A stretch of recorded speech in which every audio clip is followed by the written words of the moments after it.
Hi friends, இது மாட்டு பொங்கல் அன்றைக்கி எடுத்த வீடியோ தாங்க. ரொம்பவே சிம்பிளான குழம்பு தான் போட்டேன். காலைல பிரேக்ஃபாஸ்ட்லாம் சாப்பிட்டுட்டு துணியெல்லாம் துவைச்சி போட்டுட்டு ஹஸ்பண்ட் வந்து சிக்கன் வாங்கிட்டு வந்தாங்க பாருங்கள். ஸோ அதையும் குழம்பு வச்சு சாப்பிட்டுட்டு மத்தியானத்துக்கு படத்துக்கு போகலான்னு சொல்லிட்டு நான் பாப்பா ஹஸ்பண்ட் கிளம்பிட்டோம். ஸோ பாப்பாக்கு நான் என்னென்ன எடுத்து வச்சுருந்தேன் பார்த்தீங்கன்னா, ஸ்நாக்ஸ்க்காக மாதுளம்பழம், பால், தண்ணி இதெல்லாம் எடுத்து வச்சுட்டு கிளம்பிட்டோம்.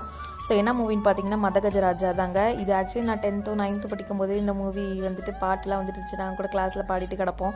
ஸோ அது வந்து பார்த்தீங்கன்னா இப்போ தான் மூவியே ரிலீஸ் ஆகுது. ஸோ பூந்தமல்லியில் இருக்கிற கோகுலம் சினிமாஸ் தான் போயிருந்தோம். ஸோ படம் வந்துட்டு ஓரளவுக்கு நல்லா தாங்க இருந்துச்சு. ஸோ பாப்பாக்கு இதெல்லாம் ஸ்நாக்ஸ் எல்லாம் கொடுத்தது போக நாங்கள் டிக்கெட் புக் பண்ணும்போதே வந்துட்டு கோக்கும் பாப்கார்னும் புக் பண்ணியிருந்தோம். ஸோ அதையும் பாப்பா வந்துட்டு அதெல்லாம் சாப்பிட்டது போக இதையும் உட்காந்து அடிச்சுக்கிட்டு இருந்தாங்க பார்த்துக்கோங்க. ஸோ மூவியும் போட்டிருந்தாங்க. ஸோ நல்லாவே காமெடியாக இருந்துச்சு. ஸோ பார்த்துட்டு வெளியில் வரோம். ஒரு சர்ப்ரைஸ் என்னென்னு பார்த்தீங்கன்னா, எங்கள் அக்கா அவங்க ஃபேமிலியோட படம் பார்க்க வந்திருந்தாங்க. ஸோ நாங்கள் வெளியில் வரோம். ஸோ அவங்க ஈவினிங் ஷோக்கு உள்ளே போகிறாங்க. ஸோ படம் முடிச்சுட்டு வர வழியிலே வந்துட்டு ஒரு கடையில் டீ குடிச்சிட்டு வீட்டுக்கு வந்துட்டோம். ஓகே ஃப்ரெண்ட்ஸ், தேங்க்ஸ் ஃபார் வாட்சிங்.